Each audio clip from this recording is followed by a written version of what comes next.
Hey, everybody, welcome to another episode of McMillan and Morrow. I'm Dr. Sean McMillan. This is Rich Morrow, my co-host. How are you? How are you? How are you? I'm glad you tuned in tonight. We have another amazing episode for you. Stories from around the world, human beings doing what human beings do, which is often the crazy. And Anyway, Rich guides us, and the rest of us ride along. All right, on to the first story, Doc. According to CNN, I'm just going to give you a little scenario, actually, because I feel like it'll be easier leading into this story.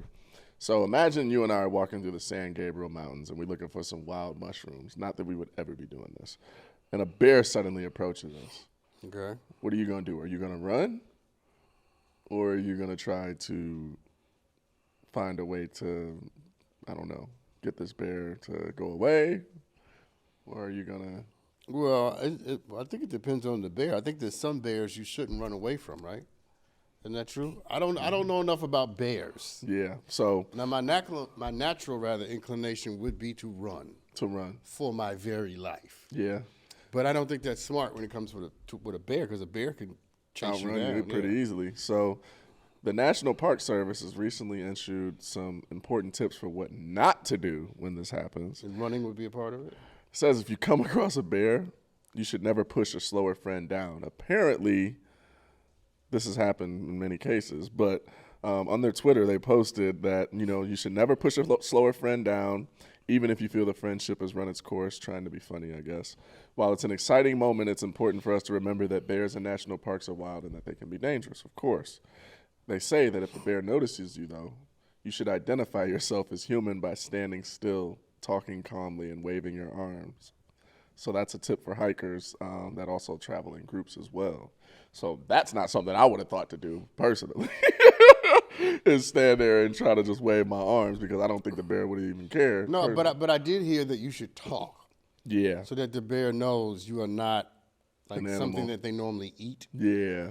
Like, oh, this thing is communicating in a way that I'm not used to. Yeah. And I think you're supposed to talk soothingly to the bear. Yeah, that's what it Good sounds bear, nice bear, and then you're backing away, facing the bear. Yeah. That's what I heard you're supposed to. I saw this somewhere.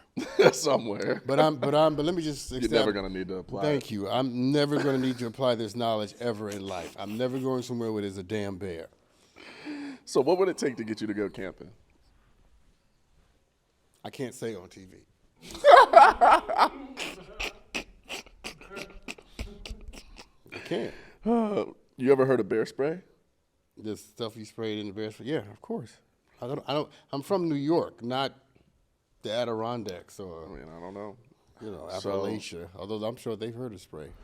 Oh man, I got a Tyler question for you. Oh God. What would Sean spray smell like? Sean spray. He like. What question is that? It would smell like "Leave me the hell alone." That's what it would smell like. Don't ask me dumb questions. That's what my spray would smell like. My spray would smell like, "Why are you still talking to me?" Not you, but whoever you spraying it on. My fragrance would be annoyed. So whatever smells like annoyance. Yeah, that's what I am most of the time. Like, just listening to how people talk and construct sentences bothers me. Yeah. Yeah, like, where did you learn? People just bother you most of the time. No, well, they don't have to be speaking. I think sometimes you just being around people be enough to make you. I just think a lot of people don't think. Yeah, I agree. And they revel in the absence of thought when they should be ashamed of it. You sound so disappointed in those people. Yeah, I could tell you stories.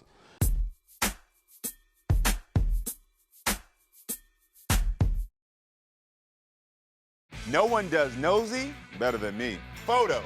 We found 378 photos. We good what we do, because I don't know how he found that. These are years of snooping, okay? I know you nosy too. Head over to Nosey, where you can watch full episodes of The Karamo Show and be nosy with me.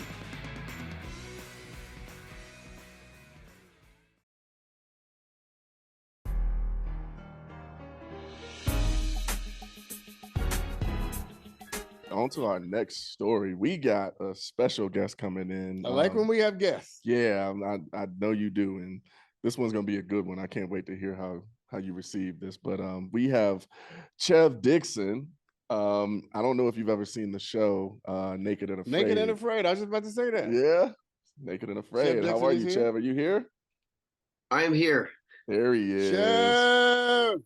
We usually clap. Come on. Yeah, we clap. We clap. What's up, man? Welcome. All right, thank you. Good to be here. Thanks for having me. Where you calling in from?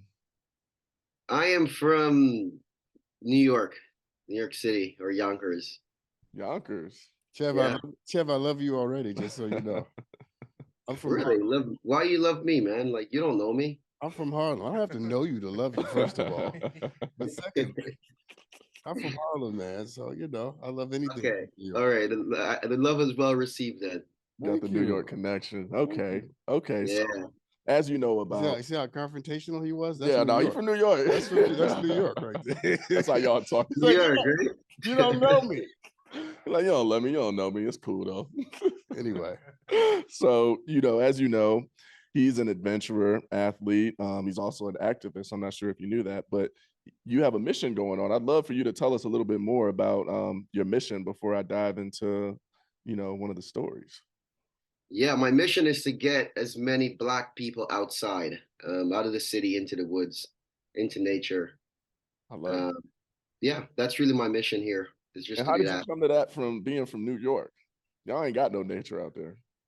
Well, who said that? Wow. Who did that?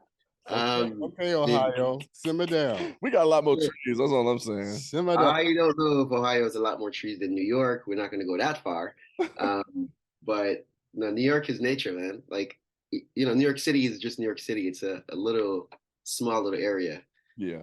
To the entire state. Yeah, I've been to upstate New York. I used to snowboard up there, actually, believe it or not. There we go. Black so you know what's going on. Yeah, you know, Peak and Peak was out there. You better ask about me out there. I will. I'm gonna snowboarding. Okay. No, right? I have no idea what's going on right now. Athlete talk. This is our no idea. But go ahead. What's your remind me your name again? So I'm Rich Morrow. This is Chev Dixon, and this is the McMillan and Morrow show that you're on now. So you're a snowboarder. I'm gonna have to ask somebody about you. I'm gonna vet you. I'm actually an actor, but I snowboard too. Act on a snowboard? I'm okay. I cannot take this snowboarding You're good. conversation anymore.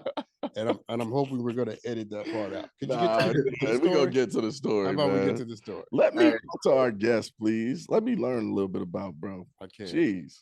Yeah. Okay. So we're going to give you a story that is going on from Naked and Afraid, actually. And I'm not sure if you've heard about this, but so you know the nature of the show, right, Doc? Yeah.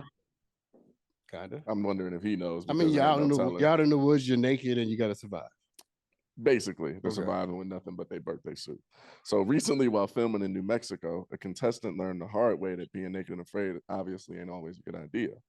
So he was sleeping close to an open flame when suddenly he woke up in the middle of his sleep screaming because a hot coal popped from the fire and landed on his member, as they put it.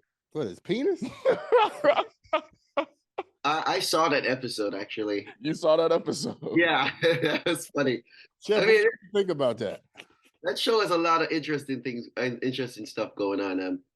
I know another guy almost cut his whole thing off too. Oh, damn. With a machete too. A lot of weird stuff happening on there. So it shows how much having clothes on really saves us from stuff like that happening, huh? Yeah, clothes is important, I guess, outside.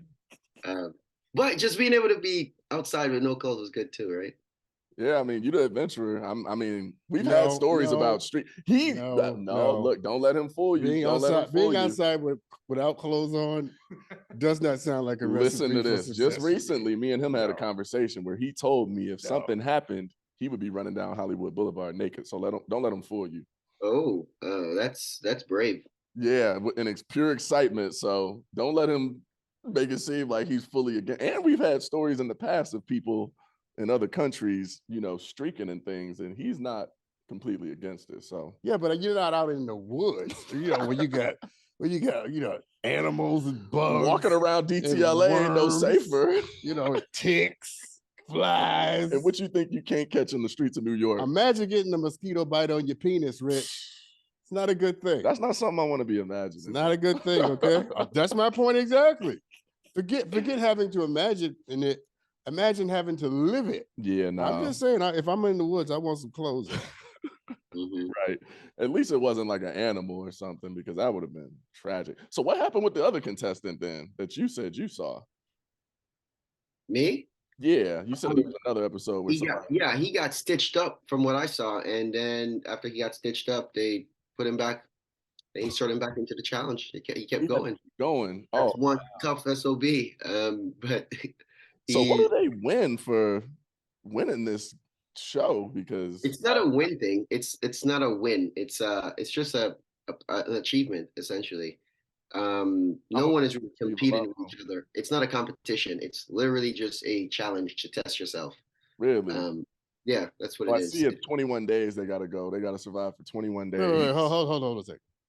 So you mean to tell me you spend 21 days out in the woods, butt ass naked, and you don't win nothing? No, who are you competing with except Mother Nature? You're competing with the baboons, the hyenas, and the lions. Yeah, okay. And that makes no sense to me. How do you even train for that? Not a bit. You follow you train your instincts. You train your spirit for it. In your hometown, you just start going to the woods, leading up to the show. They prepare for the you just practice the most basic survival skills. Understanding what trees you're looking at, knowing how to find clean water or to filter it, making a fire. That's really what you need, and having some kind of way of get food, whether it's going to be fishing or setting traps or something. You just need like the basic skills that you would use every day. So you can start a fire yourself. Yeah, I can start a fire with a boat drill. Can you talk a little bit about your experience on the show? Yeah, I'd love to hear this. I can only talk a little bit about it. I don't have the rights to talk too much. Right. Yeah. But just overview. All I'm gonna say, it was really fun. It was interesting. I bet. I saw lots of beautiful animals. Yeah, and my partner. You allowed to tell us where it was, or not? Yeah, it was in Africa. In Africa, wow. Yeah, wow. It was in Africa. It was. What you think, Doc? It's pretty. The episode comes out like towards the end of this month, anyway. So. Okay. I think so. I'm not sure about the date yet, but it was an experience. It was a beautiful experience. It's like you get closer to yourself. You get to see yourself full on. So you get to know. I couldn't see you getting further from yourself, butt naked out in Africa, but yeah, you see like the tough guys in the streets in the hood, right? Yeah. They probably wouldn't last 30 seconds there. No, probably not. The minute food becomes scarce and you're gonna have to go 5 days without food. You're gonna have to really conserve energy. That even if you try to argue, you're draining energy. So you have to shut up and just let your partner be foolish sometimes. It's knowing that it's gonna be a brick every night, and you got to muster all your energy up, knowing that you're not gonna be able to sleep well. It's just a lot of different things. So on the show, are you guys with the other contestants, or are you guys by yourself? No, we're by ourselves. Whew. Yeah, that's tough. Yeah, we're by ourselves and just out there surviving. How long do you think you'd last? I wouldn't go. Here we go. Listen, that's a smart answer. It is. I mean, but it wouldn't do anything to you. But like that was just one little thing that I did as a personal little thing that I wanted to try out. I try to do way beyond that, way more than that. And that's it. That was just one of the pieces. It really that show doesn't like define what I do essentially. Yeah. It's more of for me, it's just getting people outside, but also pushing myself to the limit that I can go to. I like to see how far I can go before I feel pain or feel tired. It's like I like to walk as close to hell as possible, but I'm living in heaven. I ain't never heard nobody say that. So it's essentially like when you try, like when you go outside and you try things, right? It's everything that you're told that you should be afraid of. You should be afraid of the dark. You should be afraid of the tree, lightning. You should be all of that, yeah. All of that, right? Animals, this ghosts, whatever. And none of that is actually what you're afraid of. Really and truly, you should be afraid of yourself. Going into an environment that you know nothing about. And that environment is not actually trying to harm you. It's you harming yourself when you're there. And once you start to realize that, it just becomes easy. But that's what I want to do. Take that appreciation for nature and the outdoors and bring it into the community to help people. Like people, I feel, who are in nature, they it's like you're connected so close to the source, right? Yeah. And when you're really connected to the source, you have a certain energy to you, and other people gravitate to that energy, essentially. But the goal is to not always you go to the source and get all the energy and bring it and give it to people because it has no use to them. The goal is to bring them to the source so they can learn to fill their own cup and get their own energy. And that's what my passion is, or my mission is with the outside. It's not me being the focal point. It's me bringing people to that so they can become the focal point. I love Of so and that's one of the big things with the outside too, why it's not as diverse as possible, because a lot of white people just want to bring you out there one day and show you this, so they have it's a check mark for them. They can go and tell the world, oh, I brought a black guy hiking, or I brought a black woman hiking and stuff. But really and truly, bringing somebody to do something is not rewarding at all, unless you give them the tools to practice it themselves. Then they can find what they, if they really want it or not. A friend, if I get a friend and say, yo, let's go outside, they say, yeah, Chev, I'll come through. But if they walk away and they don't want to go back ever, it's like, did I really accomplish much? I like to see people smile and say, I want to do this again and again and again. And so that's the path that I walk, and that's my mission, is to get people outside. I have a mission and a plan to get a million people, a million black and brown people outside doing something who've never been out there before. But the goal is to not just get a million of them and let them walk away. I want them to go out there and become a part of the outdoors and know that it's theirs and it's ours, and it's God give it to us. God designed it with his universal intelligence to fulfill us and give us everything we need to survive in this world. So that's what I'm trying to do. That's powerful. And by doing that, you're doing it through, it's the Hudson Valley Challenge, right? That's what it's called? Yeah, I'm doing it through the Hudson River Riders, a project that I'm spearheading in Yonkers, where I just work with youth and get them outside, get them active, get them kayaking, paddleboarding, running, teach them how to cook outside, how to hike, camp, identify trees, farm if I have to, like whatever it is. But the Hudson Valley Challenge is it has two purposes. It's to push myself to my limits physically, mentally, spiritually, and also to encourage people to get out and get active and try new things and show off many different ways that you can get outside. It doesn't have to be a run. It doesn't have to be a bike ride. It could be a kayak trip. It could be just a simple hike. It could be a walk in the park, but just encouraging people get outside and get active. Obviously, there's a physical element and a health element towards what I do, because if you look at it right now, a lot of black and brown people, we're very unhealthy in terms of what we eat, and that's not to our fault. It's but eventually it becomes your fault if you don't seek enlightenment or knowledge. You have to go out there and look for knowledge and look for the best way to eat. We had great herbalists and doctors like Dr. Sebi, who spoke and try to enlighten us to eat better and to take our health seriously. We have so much physically active people out there all the time doing stuff. We have great leaders and great community people who are always taking their health serious, and it's a matter that we start pushing that to the younger generation and start teaching them to take their health serious. And by connecting to nature, you're taking care of your spiritual health, I would say. And if you're exercising, it's the physical part, and you're eating better because now you understand how nature works. You can eat better. So that's really what it's about. Chev, let me ask you a question. How do most kids respond the first time that they're out doing the program that you're working to encourage so many of us to do? I get all sorts of response. Depends on how curious the kid is and where they're coming from, their background. If I get a kid straight from the hood who's never, when I say, I don't want to do that, it's like white people, or, or they'll come and they feel like they're tough, right? And they act very aggressive. That's what Doc would have said. and then when you throw them in the water in a kayak and they realize that they have no control and no power, they're like, they calm right down. And start being receptive to what and that's a good time when you can sink in a little bit of those good knowledge and those good drops on them.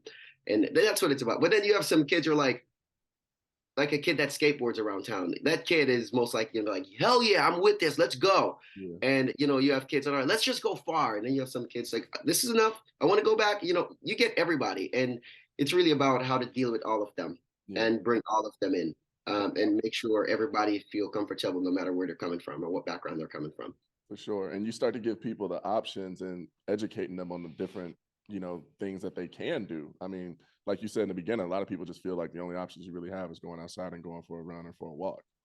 Well, if you're giving other people options, they might find something that they're passionate about that they actually might, take to the highest level for all you know. They could be the next, I don't know, researcher or somebody that, you know, as an adventurer, much like yourself, that ends up doing something great or discovering something just because you gave them that opportunity to realize that's something that they might want to do. Yeah, that's exactly what the part of the purpose says. So if I bring a kid to go kayaking, it's not necessarily just to become a kayaker. It's opening their eyes to biology, chemistry, different ways how this can lead you to something else. You know, like what I see about our traditional sports like football and like soccer or basketball, the most times the primary aim for that is just to make it to the league. Yeah. And a lot of kids, when they don't make it to the league, they fall flat and they become harm to themselves, but also to the community that they serve. Because I know a lot of dudes that holds the block thought they were going to make it to the basketball, to the league, but they never made it. And what did they do? Instead of using the opportunity to get educated and find a different way to impact your community, impact your people, they end up in the hood again, right? And they still brag about that they were number one in high school. It doesn't matter. You know what I mean? You could be number one in something else. So when I take a kid kayaking, it's really opening their eyes to all of the possibilities that's out there. You know, it's you can be a professional kayaker if that's what you want to do, but reality is like there's many more opportunities. You know, also the people that you're meeting that are kayaking. Yeah. You know, when you go to the court and you play basketball, you're meeting kids your peers, your age, and you all have dream, but most of your dream are aligning, right? But when you go and sit in a kayak and you're sitting next to a doctor or a lawyer or or a police officer, all that, you start sitting next to these actual professionals that are making the world move. You know what I'm saying? Then it's like it opens kids' eyes to a different level of possibility, and they can see themselves becoming something greater than what they've ever imagined in their life. You know, so that's really what it's about. It's exposure. It's just getting people in environments and situations where they can think a little bit. Yeah.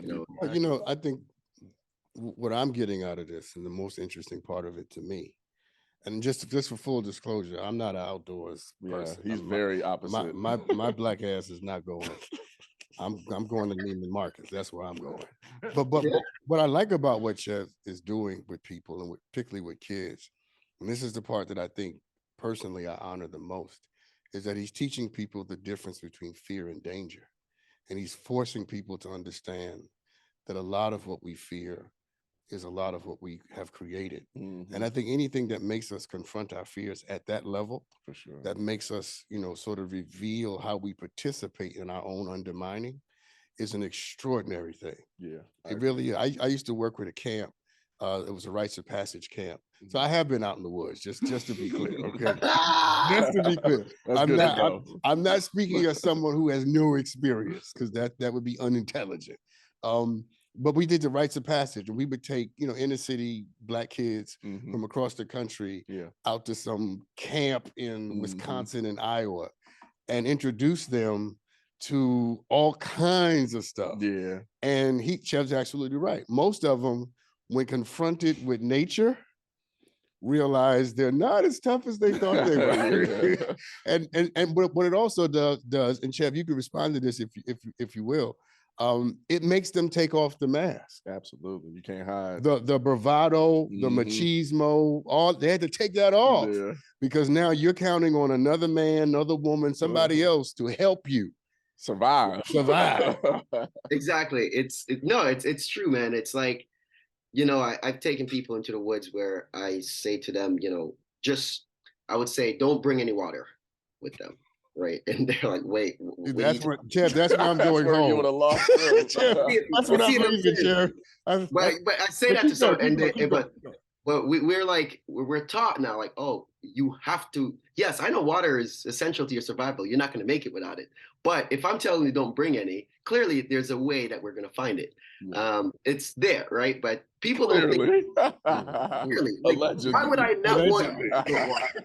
But because it's so ingrained in you that, oh my God, like I need to bring my water, not knowing that water is right there, right? And we'll go and I'll boom, I'll get my machete and I'll cut a branch or something, and I would say, just let this drip for a little bit.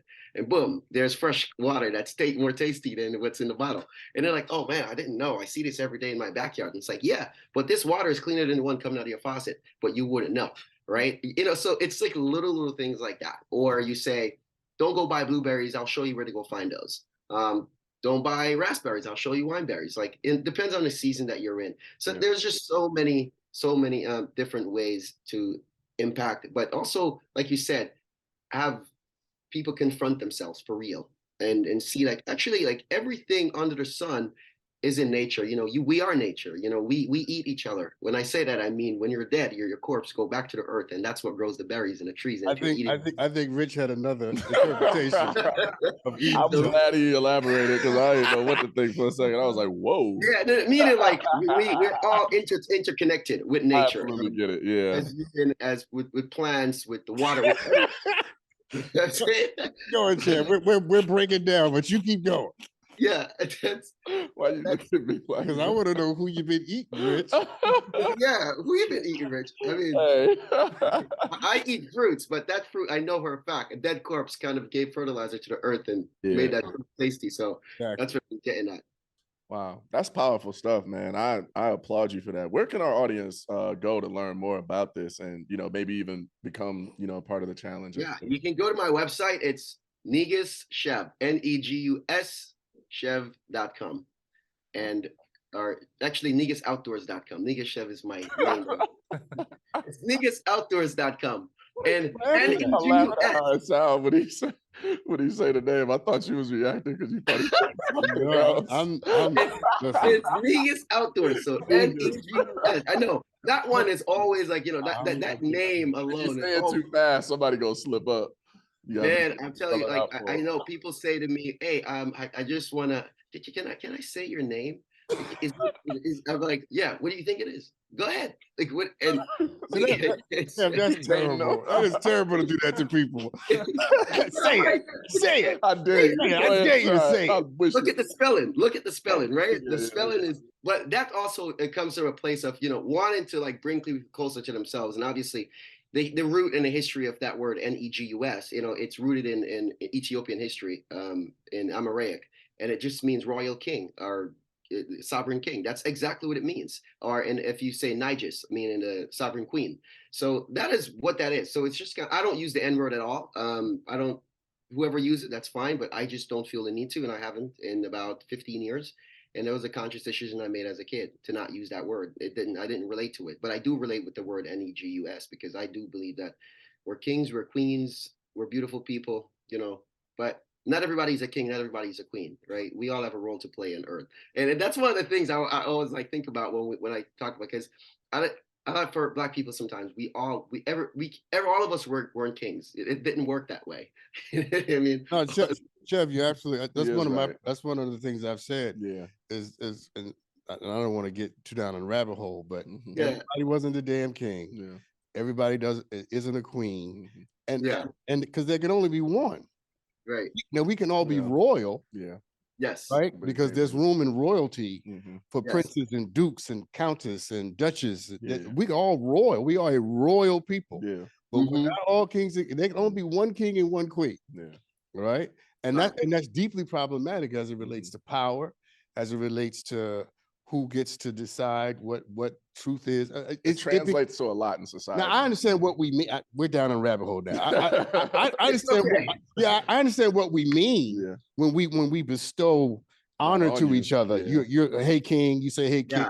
I say hey queen. I understand what we're trying to do. But when you did, Chev, this is the point I'm making with what you're doing. When you dig into the language. What it means and what the real concepts are behind the language, it becomes problematic at a certain point. A little bit. Yeah. So we're royalty, but we're not all kings. And another part of it is, so obviously every title requires work to make them real, right? And if you have the title of Negus, if I'm calling myself that, I better be trying to live as close to that as possible. And so that is the other side of it. When we get titles, or we need to live when another Black man sees you in the streets and he says, hey brother, you have to live to that brotherhood that he's calling you on, because it's something more to it why he says that to you. He could have come up on you and said anything, but he chose that word. So when our peers give us strength through words, we have to kind of live that strength that they're giving us, and that's how we spread out and get bigger impact wherever we go. But yeah, so the word Negus is just, it means royalty, and I'm a part of that family because what I do is royal and it's ancient.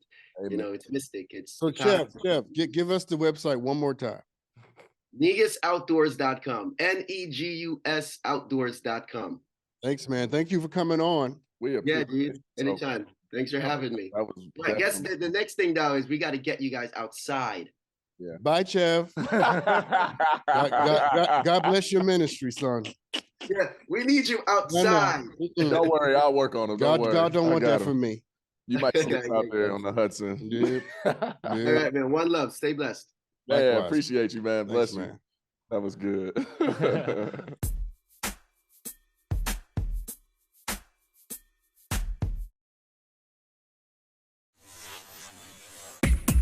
Want the best of Maury? Kevin, you are not.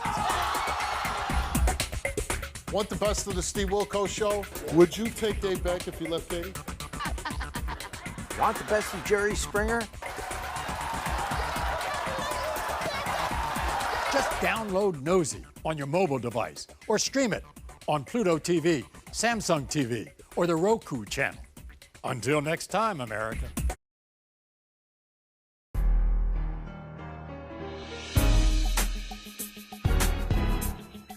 All right, so we're gonna go over to Germany. Have you been to Germany? Yeah, I've been to Frankfurt, but not for long. Where'd you go? Berlin. Berlin. Yeah. Nice. Okay. Well, according to CNN, I was just curious. I like knowing where people have been. According to CNN, in Germany, there's been newly discovered chemicals that are so deadly to fungi that they named them after Keanu Reeves.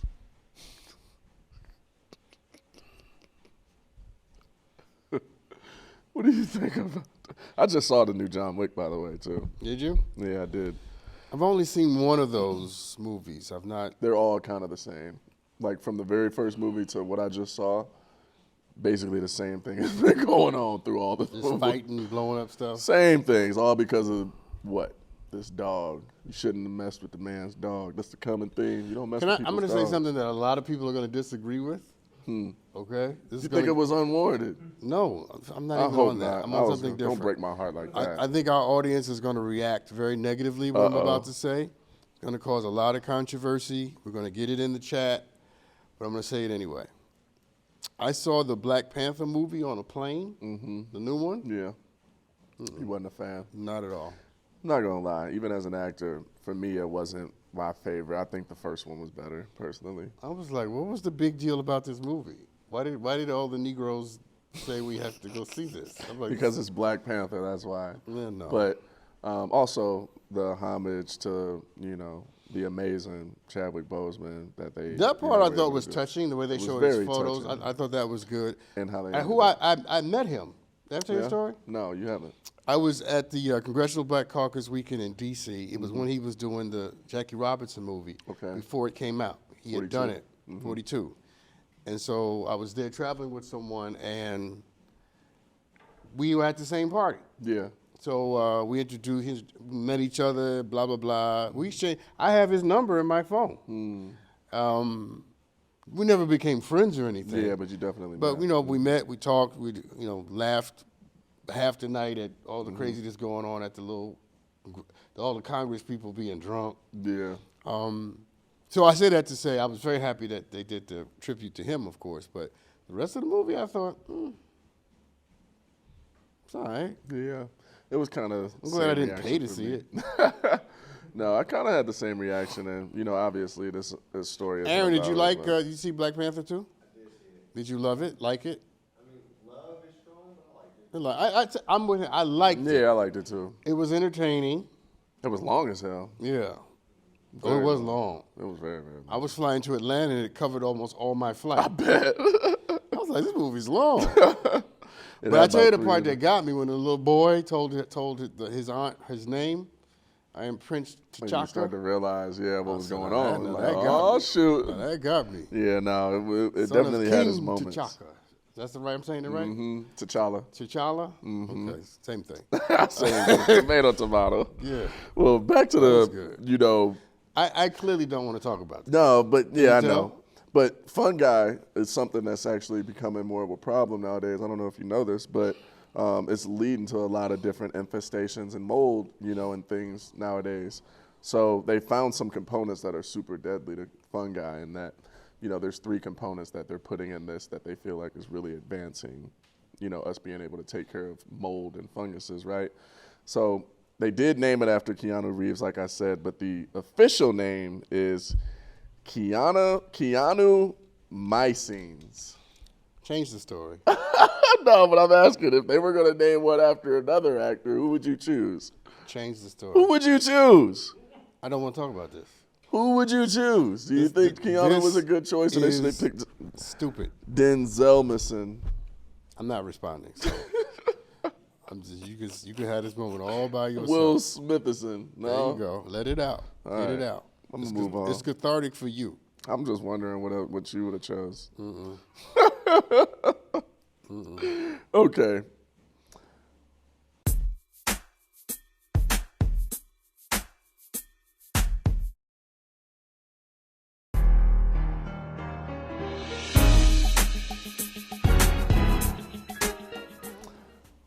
You're going to like this one. I hope. Probably not, but we'll see. According to the Associated Press, in Utah, psychedelic churches in the U.S. are pushing the boundaries of religion. What you think about using psychedelics in relation to the church? Because remember how we talked about Well, I smoke cigars. Pastor Jamal, and weed and cigars are a totally different thing than. Shout out to my main man, Jamal Bryant. Shout out to Jamal Bryant down in good guy. Atlanta. And, his type of church is growing, but there's also psychedelic churches. And in this case, people are growing ayahuasca, which That's a little more than a weed. little stronger than weed. So I'm wondering what you think about people going on trips and having these journeys and being in these dreamlike states where, they feel they're communicating with their ancestors and walking on different planes and doing this more regularly and it becoming more of a common practice. What do you think? Because psychedelics are making kind of a boom in America these days. Yeah, that's because America is delusional. But it's always been a thing that's around. It's just being more publicized these days. People have been using them forever. Some of our presidents have been allegedly Which one? doing psychedelics and things of that nature. I don't know. I don't President want to speak is on that. allegedly. I don't know who I never heard relatives of they that. might have out there. Let me just say this. Not my thing. If it helps you to be a better person, That's all you care about. then Huh? go on and do it. I don't like not feeling like I'm in control. Like I don't even like feeling like I'm drunk. Yeah. I just don't like the feeling. I don't No, like not having control. Yeah, I don't like that at all. It's not my thing. I don't want to go to church to be delusional or to feel like I'm in some other trance. But I'm not knocking that Yeah. for other people. I'm just saying it's never something that I'm interested in doing. But, if it makes you a better person, helps you mitigate, manage your life better, if it makes You're you all nicer for to it. your wife, your husband, your lover, your kids, then do it. Yeah. But if it doesn't do that, Just stay away from it. right? Like if you're doing this and it's not making you a better. See, I'm a philosophical pragmatist, which means that I'm chiefly interested in the outcomes. Yeah, I the was going to say the consequences. result of it. Right. So if it's not producing those results, then one has to ask oneself, outside of just sort of escaping into oblivion, what good is it? Yeah. Well, so this is what some of the remarks from some of the people that go have been saying. One person says, every process is an individual one and completely different from everybody else's. But they said they're going to turn off their minds and open up their hearts. So if you feel like you're dying, die. This is going to allow you to be reborn. That's one person. Another person says they try to create spiritual experiences without any dogma and just let people experience God themselves without having to preach to them, without having to tell them anything. Yeah, but stop. Blah, blah, blah. Let me tell you how that doesn't make sense. Every spiritual experience that we have needs interpretation. Yeah. Even if you interpret it yourself. Because if we believe that there is a God and that God is wholly other, that is to say, totally different than us, Yeah. then whatever conversation we have has to be mediated through some kind of interpretation. Yeah. So I get that you don't want a preacher or you don't want a bishop or you don't want a church to do it, but that doesn't necessarily mean that you're experienced or prepared or empowered enough to do it yourself. You may be. Yeah. I'm just pushing back on the notion Yeah. that you can have an unfiltered, unmediated experience. Yeah. You have to interpret it. What does this mean? Yeah, for sure. Because you could take whatever is given to you and run with it and You can do whatever. You can Which- interpret that however you want. Which is what people do all the time. Exactly. With the Bible, by the way. Yeah. But keep going.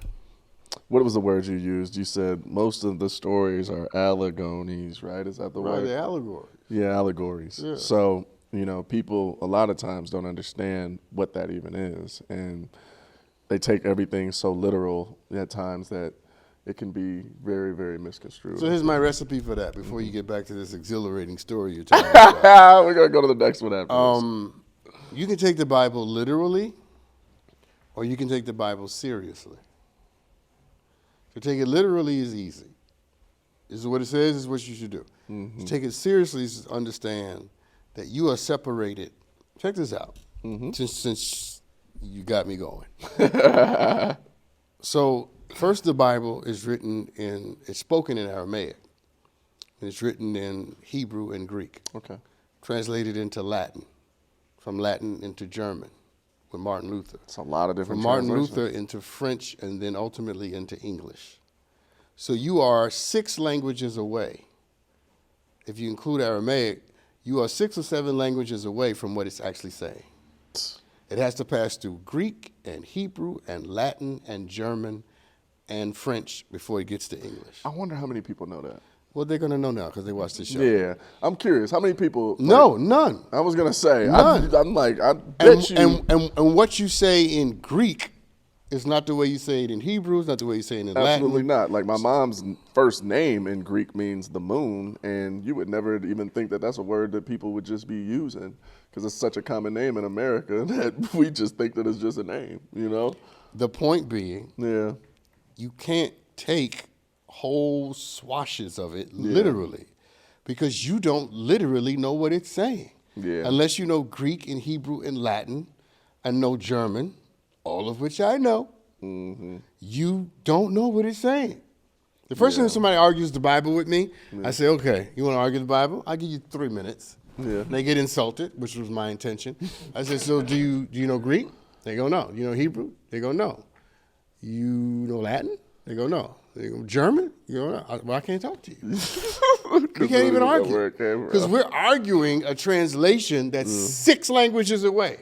And not to mention, it was passed along orally before it was written down. Absolutely. So people tell stories all the time. You could tell me a story, and I could go tell someone else that same story, and I may miss some of the key details that you told because I'm only remembering the parts of it that I remember. I mean, and that person may remember even less when they go tell that story to somebody else. That's my point. And then not even to mention though, just the written language is one thing, but people make up stuff all the time too. And I'm not saying that things are making it up. I'm just saying just the reality and understanding of that, I feel like from a logical standpoint should give people the understanding of what you're talking about a little bit more. It's like, that's an easy example for you to be able to follow. Let me give you another example. How are we doing on time?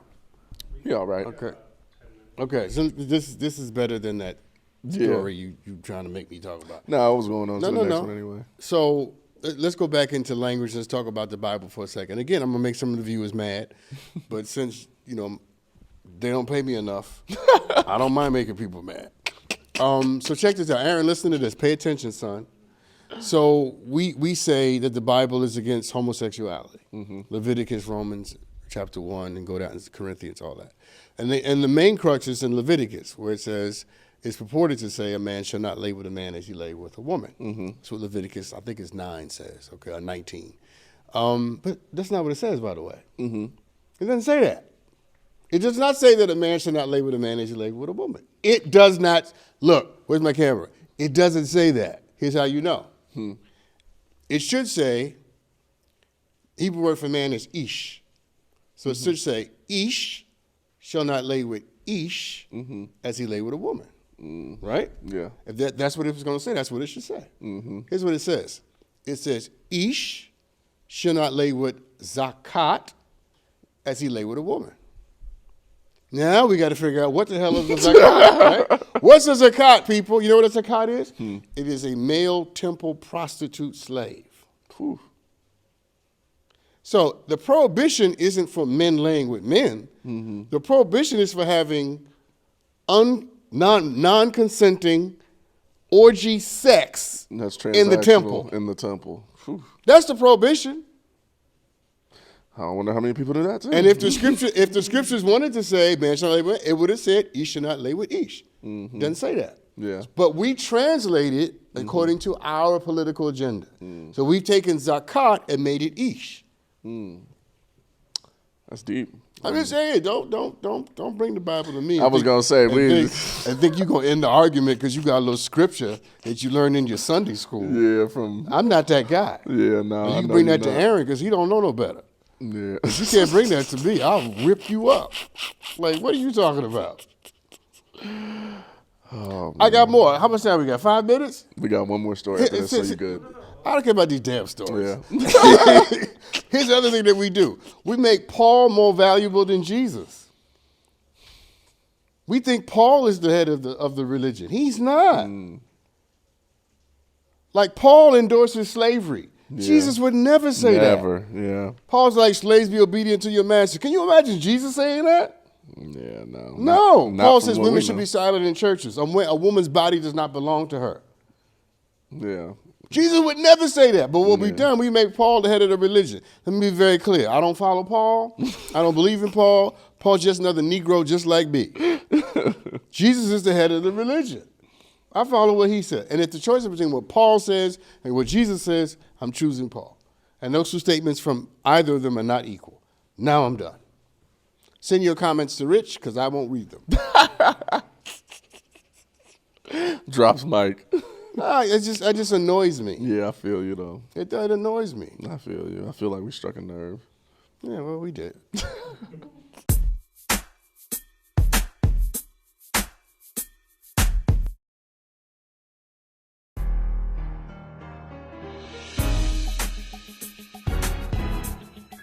According to NBC News, a woman on a flight from Houston to Ohio, sad it had to be Ohio, but she bit someone on her flight in an effort to open the plane door at 37,000 feet because she said Jesus told her to open the plane door. She said, and I quote, "Jesus told me to fly to Ohio and Jesus told me to open the plane door." Okay. And they had to make an emergency landing because she really was. Because Jesus told her to? No, because she almost opened that door at 37,000 feet. Yeah, I mean, what are you expecting me to say to this? I don't know. I'm just curious to know what you would have done if you were on that plane, sir. Beat her ass. Listen, I don't believe in hitting women. I'm totally against it. I think it's wrong ethically, except in situations where a woman is trying to open the door of a plane in mid-flight. Then you have the right to beat whoever's ass is trying to do that. I would drag her away. I'm not dying. Listen, Yeah. my survival instinct is strong. Yeah. I have a strong survival instinct. I like life. You know, y'all pray about heaven all y'all want. I ain't ready to go. Okay? If somebody's going to that door on the flight, we are going to throw hands. Yeah. I don't care. You could be a 97-year-old woman. I'm pushing you to the ground. And I'm not apologizing, and I don't feel bad about it. Yeah. No. Because you're not with me. I hear you. If my damn mama was flying next to me, she got up out the grave and started to go to that door, You go. I'm stop whooping her. her ass. I got a strong survival instinct. I'm not dying for your craziness. Nah, I feel you. Me No, too. you didn't get how good that was. Nah, I'm with you, and I'm not I'm dying not for your dying craziness. for your crazy. That's your crazy. I'm not just talking about on a plane. Yeah, period. I'm talking about across the board in life. On the ground. You on have the plane. right to be as crazy as you want, but I'm not dying for it. I'm not being homeless for it. I'm not doing none of that stuff. You go do you. God bless your ministry. But I'm not dying for your craziness. And, you know, I have to correct myself because she actually wasn't going to Ohio. She was on her way to Maryland, but she I was don't going to care visit. where she was But going. she was going to visit and stay with a family friend who was a pastor, Don't right? care. And she left the house and didn't bring no luggage, didn't tell her husband or nothing. Still don't care. And tried to blame it on anxiety. Okay. Well, of course, everybody has anxiety now. You know, we don't have time for that. She claims if she didn't have anxiety, she wouldn't have done these things. No, we don't have time to talk about anxiety and what's going on in America, especially in your generation. Everything makes y'all anxious. Well, They have anxiety. What do I they can't say? handle it. Anxiety is because you're trying to live in the future, and most of the kids are trying to live in the future these days. Well, most of them. Let me not impugn every They want to kid live their in life America. in 2 minutes, you know? I'm not. There's so many rabbit holes here. One, I don't care about why the woman did what she did. I don't care who she was going to see. Yeah. If I'm on the plane, I care that you tried to open the door. Yeah. This has happened a couple times recently, too. I actually just realized I saw another story of a guy that was on a plane saying he was going to kill everybody on the plane. Yeah, we And all then- CNN. We saw that. Yeah, and then, you know, everybody on the plane jumped on him. And Yeah, they did what I would do. I They was actually beat the very hell proud out of all the men on that plane. So shout out to the people that are standing in the way between the crazy leading to people's deaths, because that ain't cool. We need more people stepping up. I'm with you. I'll stop them too. Even your dead mom, if she run into the plane door, we got to tackle her. I don't even know what. Thank you for tuning in, everybody. Don't know what's going on. That was a I'm whole just letting thing. them know that I'm with them. I ain't dying for nobody crazy neither. Let's just end it there. Definitely not. You like went into character right there. I'm just saying, Like because the whole thing came over you. it's a whole serious situation, life and death. We have to end the show. And so thank you for tuning in. We'll see you next time. We'll probably still be here talking about this because one of us won't let this go. No. All right. See you Till next time. y'all. McMillan and Morrow, baby.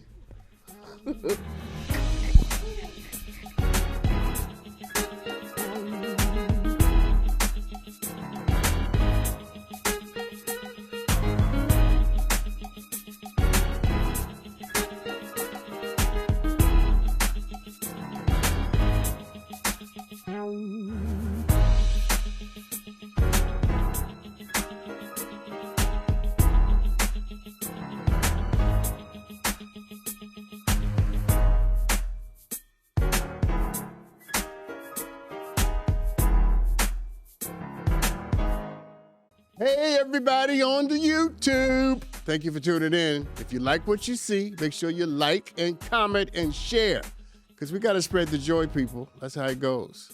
See you next time.